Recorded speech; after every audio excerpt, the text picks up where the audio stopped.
పొయ్యి వెలిగించినట్లేదే, కూరగాయలు కూడా అలాగే ఉన్నాయి. ఏంటండి ఇది? క్యారియర్ పంపిస్తానంటే వద్దంటారు, వంట చేసుకొని అంటారు. ఆకలి లేదు. ఆకలి లేకపోవటం ఏంటండి? విశ్వ ఇంకా రాలేదని దిగులుగా ఉందా? ఏమండి, మీరు ఇలా ఉపవాసాలు చేసి ఆరోగ్యం పాడు చేసుకుంటే వాడు తిరిగి వచ్చి మిమ్మల్ని సరిగ్గా చూసుకోలేదని నన్ను తిడతాడండి.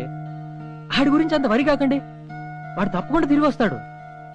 తన కోసం వెతకని చోటు లేదండి తెలుసా? మీరు మీ ఫ్రెండ్ కోసం ఎంత కష్టపడి వెతుకుతున్నారో తెలుస్తూనే ఉంది. అంత కష్టపడి వెతికినా ఆయన దొరకట్లేదు. కానీ నైట్ హాల్ట్ కోసం వచ్చే అమ్మాయిలు మాత్రం ఈజీగా దొరుకుతున్నారు. అంతే కదా? చూడండి, విశ్వ ఎక్కడున్నా తప్పకుండా త్వరగా తిరిగి వచ్చేస్తాడు, సరేనా?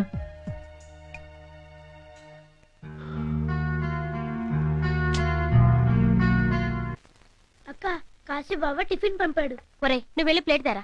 నాకు అక్కర్లేదు, తీసుకెళ్ళు. అది కాదక్క, చెప్పేది నీ కాదు.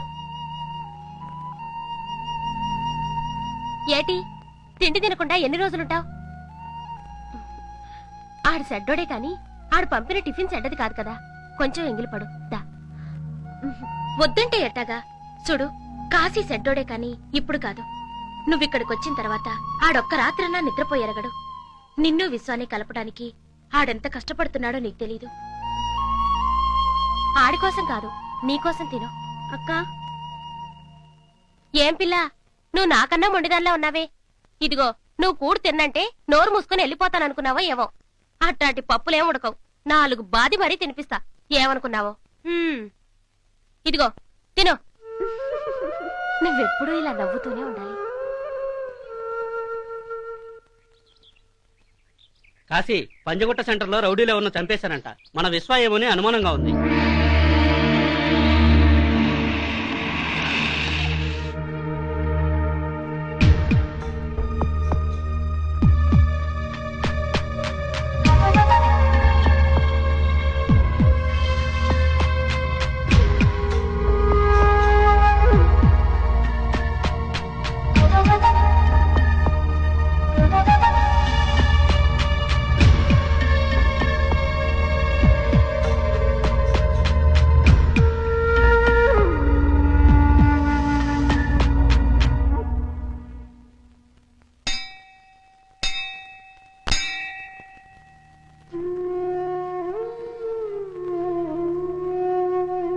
ఇంతకాలం మనుషుల మధ్య ఉండేది కేవలం అవసరమే అనుకునేవాణ్ణి.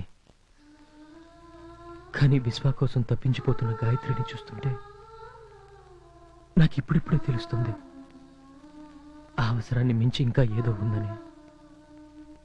అదేనేమో ప్రేమ. ఆ బంధం ఎంత గొప్పదో గాయత్రిని చూస్తుంటేనే నాకు అర్థమవుతుంది. అడగకుండానే నాకు సుఖాలన్నీ ఇచ్చేశావు, కానీ అడిగినా ఆ అమాయకురాలకు మాత్రం కష్టాలు ఎందుకు ఇస్తున్నావు? ఇది నీకు న్యాయంగా ఉందా? పోనీ ఒక పంచే, మమ్మల్ని పుట్టించేటప్పుడు వీడికి నీ కష్టాలు వీడికి నీ సుఖాలు అని నుదుటి మీద రాసి పంపిస్తావాడుగా. నా సుఖాలన్నీ గాయత్రికి ఇచ్చేసి గాయత్రి కష్టాలేమో నాకివ్వు. అన్నిట్లో రాటి తేలిపోయిన వాణ్ణి నేను. ఎన్ని కష్టాలైనా భరించగలను, కానీ ప్రపంచం అంటే ఏంటో తెలియని గాయత్రి ఎన్ని కష్టాలు తట్టుకోలేదు. అందుకే విశ్వాన్ని తొందరగా రప్పించు. గాయత్రిలోని ప్రేమ, ఆ ప్రేమ మీద ఆమెకున్న నమ్మకాన్ని బతికించు. వాళ్ళిద్దరిని త్వరగా కలుపు.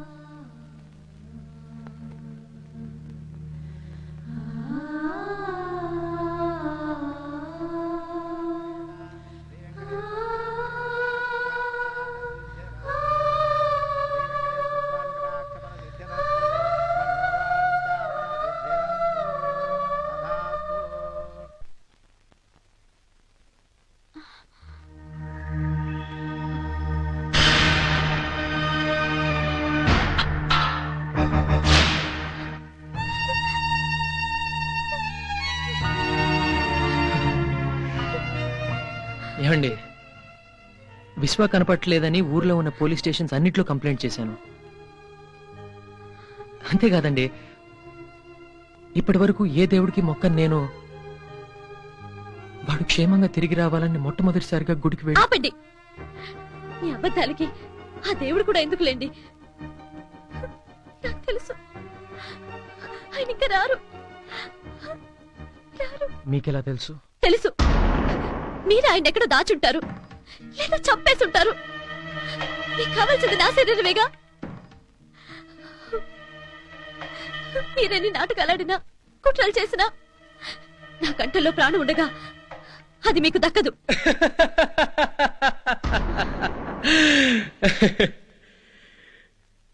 ఏంటలా చూస్తున్నారు? మీరు అన్న మాటకి నేనేం ఫీల్ అవ్వలేదనా? చూడండి, ఇది గుండె కాదు, బండరాయ్. ఫీలింగ్స్ ఉండవు. మనిషికి టైం బాగాలేనప్పుడు రామా అన్నా కూడా అది బూతులానే ఏర్పడుతుంది. ఇప్పుడు మన టైం కూడా అంతేనేమో.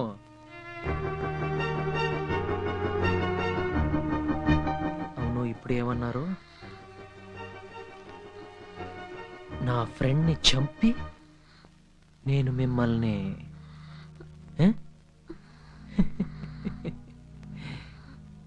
అంత చంటాలమైన ఆలోచన మీలాంటి చదువుకున్న వాళ్ళకి వస్తుందేమో గాని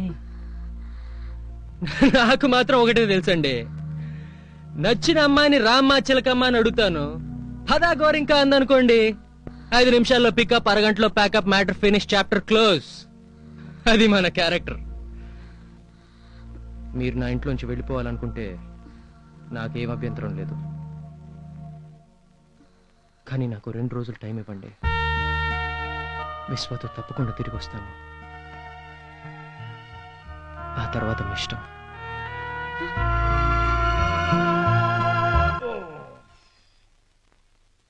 చెమటలు పోసి బాగా చిరాగ్గా ఉంది. స్నానం చేస్తే బెటర్ ఏమో. అరే 401, స్నానానికి నీళ్ళు పెట్టు.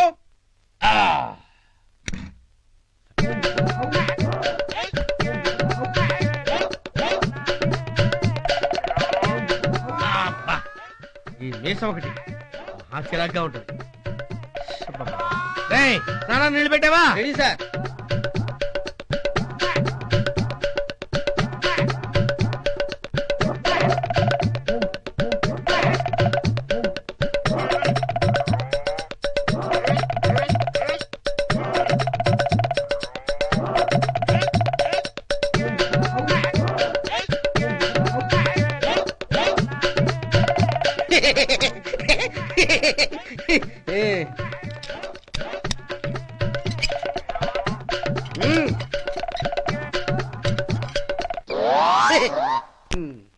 ఒరే ఫ్యాక్స్, నీ పని క్లోజురా. ఇదేమో ఇండియా, ఇది ఆంధ్రప్రదేశ్. మరి హైదరాబాద్ ఎక్కడా?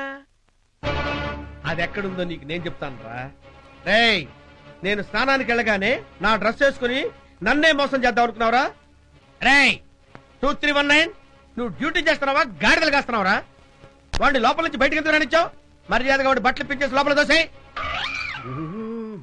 ఏంట్రా పోజు కొడుతున్నావుట్రా? పోజు కొడుతున్నావు? అమ్మో, నన్నే కొడతావురా? కొట్టని వేట్రా, ఫుట్బాల్ ఆడుకుంటా. ఆయన పోలికలతో ఉన్నావు కదా అని ఆయన నటిద్దాం అనుకుంటావా? సింహం లాంటి ఆయన ఎక్కడ, నక్కలాంటి నువ్వెక్కడ?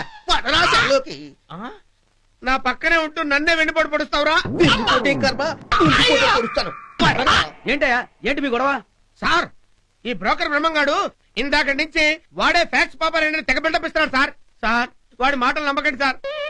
వాడి మొహం చూడండి, నా మొహం చూడండి. వాడి పెట్టుడు మీసాలు సార్, కావాలంటే పీకి చూడండి. మీసాలు పీకాలట మీసాలు. ఆయన ఎవరనుకున్నావరా? డ్యూటీని ప్రాణంగా ప్రేమించే సిన్సియర్ ఆఫీసర్. పెట్టుడు మీసాలు పెట్టుకోవాల్సిన కర్మ ఆయనకేం పట్టింది? అసలు శిశులైన మగాడంటే ఆ ఫ్యాక్స్ పాపారాయుడే. ఇంకా అలా చూస్తావేంటి? వీడిని లోపలికి తోయ్. నేను రా.